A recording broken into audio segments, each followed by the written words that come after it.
The rain fell on the quiet city like a long, sad sigh. Daniel Ross pulled his suitcase along the slick pavement, the wheels splashing through puddles, his eyes fixed on the flickering sign of the Hillcrest Hostel. It promised shelter, but its stuttering light felt more like a warning. Inside, the air was thick with the smell of dust and forgotten memories. Dim yellow lights hung from the ceiling, swaying as if they were tired of trying to push back the shadows. Daniel's footsteps echoed down the long hall, a lonely sound in a place that seemed to hold its breath. He found room 17. The number plate dangled from a single, rusty nail. He pushed the door open, and it groaned in protest. The room was small, almost a cell. A single bed, a rickety table, and a ceiling fan that looked like it hadn't turned in years. In the center of the ceiling, a lone light bulb flickered 3 times before casting a weak, steady glow. As he set his bag down, he noticed deep, frantic scratches on the wall by the light switch. Just old, he told himself. Nothing to worry about. That night, sleep wouldn't come. The fan above him whirred with a low, agonizing groan. The hum of the light bulb was a constant, unnerving drone in the quiet. Then another sound joined the chorus, a faint ticking. He glanced at his watch on the nightstand. It was still. But the ticking continued, slow, deliberate, and unnervingly close. He shot up in bed, his heart hammering against his ribs. His eyes darted around the shadowed corners of the room. Nothing. And then, a whisper. So soft he almost missed it. A broken, airy sound that formed his name. Daniel. He lunged for the light switch, his hand fumbling in the dark. He flicked it on. The room flooded with that same weak light, and the ticking stopped. The whisper was gone. Silence. But the fear remained, creeping over his skin like a cold draft. He decided right then he wouldn't turn the light off again. Not tonight. The next morning, he was pale and exhausted. Down in the common area, a few other guests were having breakfast. They saw his tired eyes and teased him. "Rough night? Heard you slept with the light on."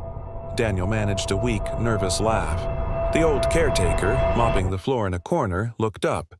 He gave a strange, twisted smile and muttered, "Some rooms, they just don't like the dark." Daniel spent the day in a daze, the old man's words echoing in his mind.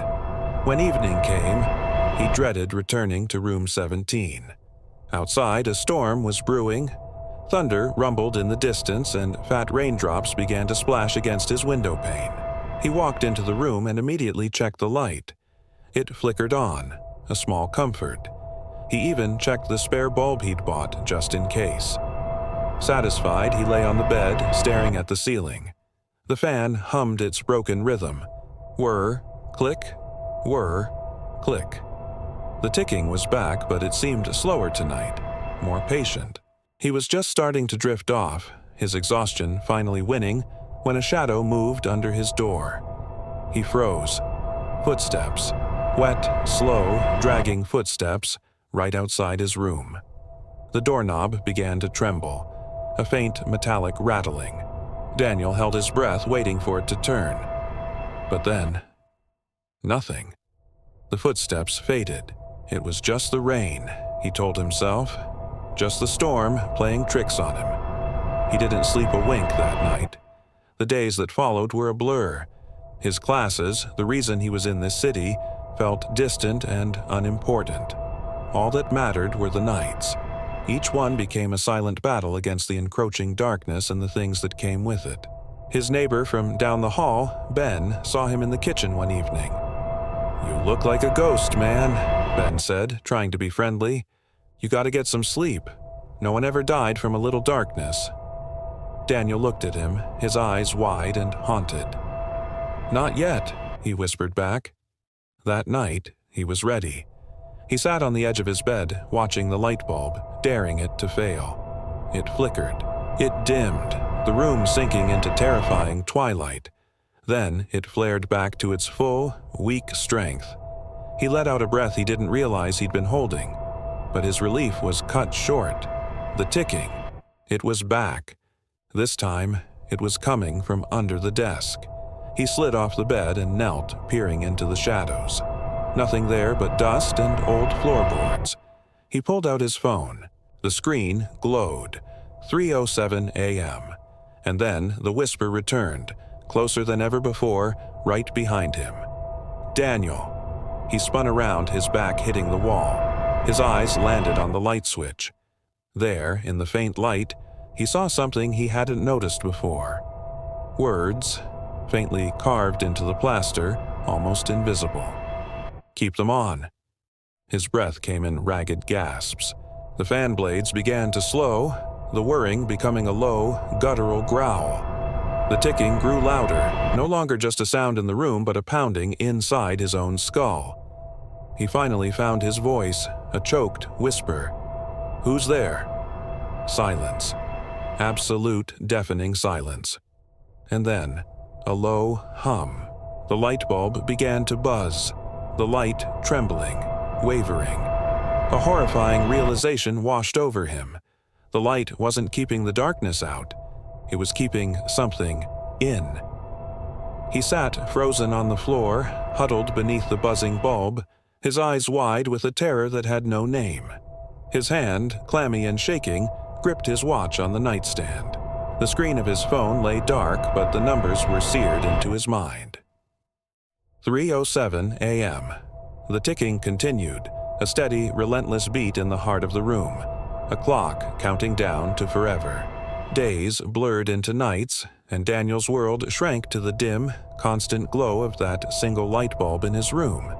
He'd started counting its flickers, a strange new habit. He'd timed the low hum it emitted, memorizing the way the shadows danced and settled on the peeling wallpaper.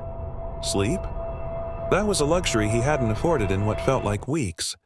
A distant memory from a less anxious time. Lately, he'd started noticing things that logic couldn't explain. The bulb would sometimes sway gently, as if nudged by an invisible hand, even when the air was perfectly still. And the shadows under his bed were the worst. They were static, stubborn things, refusing to move with the light, clinging to the floor like patches of spilled ink. "It's just exhaustion," he'd tell himself, his own voice a hollow echo in the quiet room. But fear had its own rhythm now. A relentless ticking, a soft breathing, a constant, indecipherable whisper just at the edge of his hearing. One morning, as he shuffled down the hallway, the old caretaker stopped him. The man's face was a roadmap of wrinkles, his eyes weary. "You keep your light on again all night?" he asked, his voice softer than Daniel expected. Daniel just nodded, too tired to form a proper reply. The old man's gaze seemed to look right through him. "A piece of advice," he said, his voice dropping to a low, serious tone.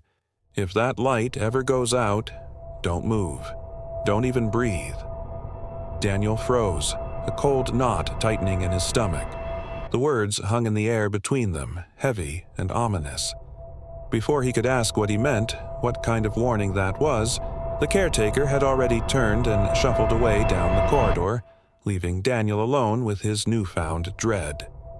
That night, the old man's words played on a loop in his mind. Daniel tried to drown them out, forcing a sense of normalcy by burying his face in a textbook. His watch ticked quietly on his wrist, a steady, comforting sound. 2:58. 2:59 a.m.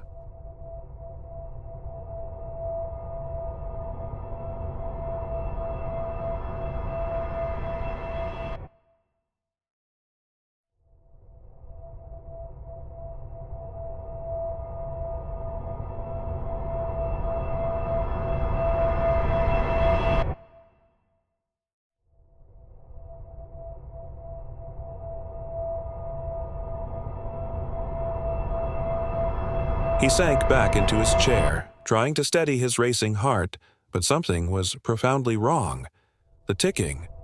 It had stopped. The room was plunged into an unnerving, absolute silence. He glanced down at his wrist. The second hand of his watch was frozen, stuck between seconds. That's when he heard it. A faint, scratching sound from the wardrobe. It sounded like fingernails dragging slowly, deliberately across old wood. He forced himself to turn his head, his neck muscles screaming in protest. The wardrobe door trembled just a fraction of an inch, as if something inside was breathing, its slow inhalations and exhalations causing the wood to vibrate. "It's not real," he whispered, the words tasting like ash in his mouth. He stood up, his legs feeling like lead. As he took a step, the light above dimmed again, plunging the room into a deep twilight. And then a voice, soft and broken, echoed from the wardrobe. "Keep them on." His throat went dry. His hand shot out, fumbling for the light switch again. He pressed it hard, desperately, putting his full weight into it. The bulb flickered, fighting its way back to full brightness. And in that brilliant, momentary flash of light, he saw it. Reflected in the wardrobe's dusty mirror was a face, pale, with hollow sunken eyes and the faintest, most terrifying hint of a smile. And then, just as quickly, it was gone.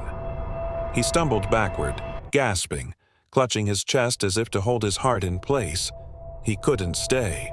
He turned and fled, yanking the door open and running down the empty hall, the floorboards creaking and groaning beneath his frantic steps. At the end of the corridor, the night guard looked up from his desk, startled by the noise. "Kid, what's wrong?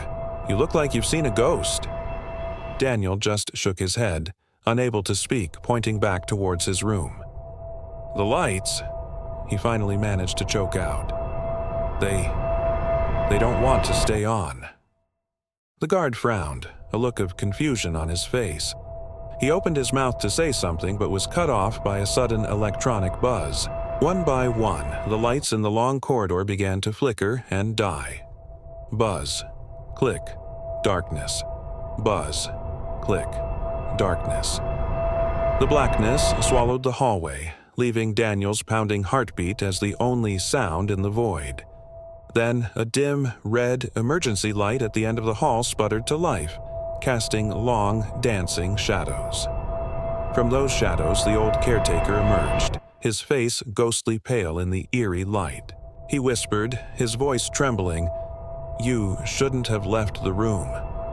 Daniel stared at him, his entire body shaking. "What's happening? What is this?" The old man's voice cracked with fear. "It follows the ones who run." As if on cue, a sudden heavy thud echoed from upstairs. A door slammed open with impossible force, followed by the sound of dragging steps, heavy and unmistakably wet. Daniel's eyes shot towards the staircase as the flickering emergency lights seemed to chase something unseen down the corridor, moving closer and closer. He backed away slowly, but the old man grabbed his arm, his grip surprisingly strong. "Don't look at it," he hissed, his eyes wide with terror. But Daniel couldn't help it. His gaze was fixed on the wall, where a shadow was stretching and elongating, impossibly tall and bent at unnatural angles. It was as if darkness itself had taken form and was crawling towards him. He opened his mouth and screamed, a raw, primal sound of pure terror. At that exact moment, all the lights in the hostel surged, exploding in a blast of blinding white light. And then, silence. When Daniel opened his eyes, he was back in his room. The fan spun lazily above him. The single bulb glowed, steady and warm. Everything was calm, quiet, normal. He sat up, his body trembling. Was that a dream?" he murmured, looking around the familiar space. But as his eyes scanned the walls, they fell upon the space just below the peeling paint. There, carved into the plaster, were new words, fresh and sharp beneath the old scratches. "You left." It followed. He glanced at the clock on his bedside table. It read 3:07 a.m. On his wrist, the watch ticked again, its second hand moving with perfect, steady rhythm. He sat on the edge of the bed, his gaze fixed on the light bulb. He understood now. The rules had been made clear. He could never, ever let it go out again. Thanks for watching, everyone. This was a bit of a chilling one, wasn't it? If you enjoyed this story, don't forget to hit that like button and subscribe for more tales from the shadows. Stay safe and always keep a light on. I'll see you in the next video. The next night, Daniel didn't leave the room. He just sat there, under that same God-forsaken light bulb, his eyes shot with red veins, his entire body trembling from a sleeplessness so deep it felt like a sickness. The faint electrical hum of the bulb had become his only comfort, the only other heartbeat in the suffocating silence. Every time it flickered, his chest tightened, as if something vital inside him was freezing over, shorting out along with the filament. He'd become desperate. He taped the light switch in the on position, plugged in a backup lamp on his nightstand, and even kept his phone's flashlight on, draining the battery just in case. But he knew, deep down, this wasn't about the dark anymore. It was about what was waiting for him just beyond it. The clock on his phone ticked over. 2:53 a.m. The light buzzed, soft at first, a gentle hum that quickly grew strained. It dimmed just slightly, but enough to make the shadows in the room stretch and warp. He whispered to the empty air, his voice cracking, "Please, not again." The shadows crept toward the corners of the room, bending in ways that defied physics, like long, dark fingers reaching for him. They seemed to be watching, waiting. He reached up, his hand shaking uncontrollably, and tried to tighten the bulb, thinking maybe it was just loose. His fingers touched the glass, and searing, impossible heat burned his skin. He jerked back with a cry, a red, angry mark already blistering on his fingertips. The light flickered twice in response. 1, 2, and then that same whisper returned. It was faint, feminine, and seemed to slither into his ear from nowhere. "Keep them on." Daniel froze, every muscle in his body locking up. "Who are you?" he managed to ask, his voice barely a gasp. There was no reply, just a new sound, a faint melodic humming, the kind a mother might make while rocking her child to sleep, a sound that should have been comforting, but here, in this room, it was monstrous. And it was coming from under his bed. He leaned over just slightly, his heart hammering against his ribs like a trapped bird. The moment his eyes tried to pierce the darkness beneath the bed frame, the humming stopped. Absolute, deafening silence. He straightened up again, his breath coming in ragged, shallow pants. His phone, lying on the bed, buzzed. The screen lit up with a notification.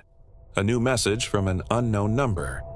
His blood ran cold as he read the words, "Don't turn it off." He dropped the phone as if it had burned him, the thud lost under the frantic drumming of his own pulse in his ears. That's when he noticed it. The wallpaper near his desk, the part he stared at for hours. It was bubbling, just slightly, rising and falling in a slow, rhythmic pattern, as though something behind it was breathing. He took a hesitant step closer, then another. The air around him grew cold, heavy, pressing in on him. A soft, scratching sound echoed from inside the wall, like fingernails dragging on old plaster. He pressed his ear against the bubbling paper, the chill of it seeping into his skin. A whisper, impossibly close, slithered from the other side. "It's brighter here, Daniel." His stomach turned to ice. "What do you want?" he whispered back to the wall, his voice shaking. A long, agonizing pause hung in the air. Then the voice answered, full of a chilling, ancient sadness. "You left me in the dark." He stumbled back, shaking his head, denying it, though he didn't know what it was. His wild eyes darted to the clock. 2:59 a.m. 1 minute. The bulb above him flickered again, a frantic, desperate pattern. 1, 2, 3 times, and then it went out. Total, absolute darkness. His heart seized, a painful clench in his chest. He fumbled for the backup lamp, his fingers finding the switch, clicking it again and again. Nothing. He snatched his phone, pressing the power button. Dead. Utterly black. He couldn't see a thing. But he could hear that soft, rhythmic breathing was back, and it was closer now, slower, in the room with him. He backed away, his feet shuffling blindly across the floor until his back hit the cold wall. His own panicked breath mingled with another's, a slow, cold exhalation right next to his ear. Then, a faint glow appeared near the floor, a sliver of light seeping from under his bedroom door. Hope surged through him for a split second. He took a shaky step toward it, toward escape. But then, the voice whispered, not from the wall, not from under the bed, but directly behind him. So close he could feel the words ghosting across the hairs on his neck. "Don't leave me again." He spun around, a scream caught in his throat. There was nothing there, just empty space. But his own shadow, cast on the opposite wall by the light from the hallway, wasn't moving with him anymore. It turned slower, its limbs bending at a strange, unnatural angle. He blinked, rubbing his eyes, terrified. "It's not real," he whispered, a desperate prayer. As if in answer, the light didn't just turn back on. It exploded. A brilliant, burning white that bleached the room of all color. And for a single, horrifying second, Daniel saw his shadow on the wall. Smile. A wide, predatory grin that didn't belong to him. He gasped, stumbling backward and clutching his chest as the light flickered wildly, strobing like a failing star. The gentle hum from the bulb grew into a deafening roar, a deep, electric, living sound that vibrated through his bones. Then, just as suddenly as it began, it stopped. Silence. The light was steady again, casting a calm, normal glow. He was alone. Or so he thought. He scanned the room, his eyes frantic, and they landed on the wall above his bed. Something new was there. Drawn in what looked like soot and ash was the faint outline of two figures. They were holding hands, standing directly under a single, glowing light bulb. His breath hitched. He took a step closer, his body moving against his will. He reached out a trembling hand to touch the drawing. The wall was warm. The bulb above him flickered once, a soft pulse as if it were breathing in time with him. He let his hand fall, a profound exhaustion washing over him. He looked up at the light, no longer with fear, but with a kind of resigned dread. He whispered, almost begging, "Please, just let me sleep." But deep inside, a new and terrible understanding was dawning. The light wasn't protecting him anymore. It was feeding something. Something that had found a new home. And it wanted to stay. Thanks for watching. If this story sent a chill down your spine, hit that like button and subscribe for more tales from the shadows. Stay safe, and always check the walls. The night was quieter than usual. The kind of quiet that presses on your chest, making you strain your ears for any sound at all. Ethan sat stiffly in his chair, his hand trembling as he reached out to adjust the dim lamp beside him. Its warm glow was his only shield. He swore his watch was ticking louder tonight, each tick sharp and steady like a frantic heartbeat echoing in the suffocating silence. He'd done this every single night for months, kept the lights on, terrified of what waited for him in the dark. He'd sit in this chair, his eyes scanning the corners of the room, whispering the same mantra to himself. "Just till morning, then I'll be fine." But tonight was different. Tonight, the electricity flickered. Just once. It was brief, a blink and you'll miss it moment, but it was long enough. Long enough for the shadow in the far corner of the room to move. Ethan froze, his blood turning to ice. Had he really seen it? Or was his exhausted mind finally playing tricks on him? The air in the room grew thick, heavy, pressing against his skin like a physical weight.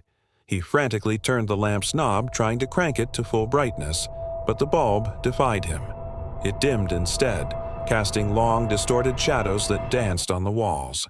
A low, faint hum started to fill the room, a vibration he could feel in his teeth. Then the old radio on the shelf crackled to life. It turned on all by itself, spitting static before a soft, raspy voice whispered through the speaker. A voice that sounded both strange and sickeningly familiar. It said, "You promised you'd keep the lights on." Ethan's breath hitched in his throat. He scrambled to his feet, backing away from the radio, his eyes darting toward the faint light of the hallway. "Who's there?" he called out, his own voice breaking, betraying his terror. There was no answer, only the radio, methodically tuning itself, shifting through empty, dead channels until it landed on a low, rhythmic hum. A hum that sounded disturbingly like breathing. His gaze snapped to the hallway light. It flickered, once, twice, 3 times, then plunged into darkness. Silence descended again, but this time it was worse, because this time it was broken by footsteps, slow, deliberate, and wet. They were coming closer. With a shaking hand, Ethan snatched the heavy flashlight from the side table. The beam trembled violently as he pointed it down the hallway. The walls were wet. They were dripping with a dark, viscous liquid, as if the darkness itself was melting and seeping into his home.